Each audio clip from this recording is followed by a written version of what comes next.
రావణాసురుడున్నాడే, రావణాసుర సంహారం అంత తేలికైనటువంటి కార్యం కాదు. దీనికి ఎవరి అనుగ్రహం కావాలి? పరమమంగళప్రదుడైనటువంటి శంకరుడి యొక్క అనుగ్రహం కావాలి, శంభుని యొక్క అనుగ్రహం కావాలి.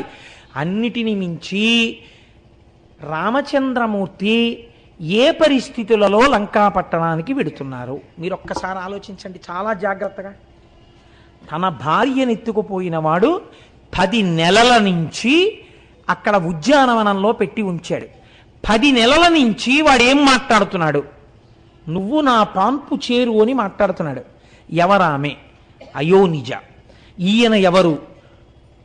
పరమక్షత్రియుడు, పైగా రాజకుమారుడు, చేతియందు కోదండమున్నవాడు, ఎందరినో రక్షించినవాడు. తన భార్యయే 10 నెలల నుంచి అవమానాల పాలైంది. ఇప్పుడొక్కసారి లంకాపట్టణంలోకి వెళ్ళగానే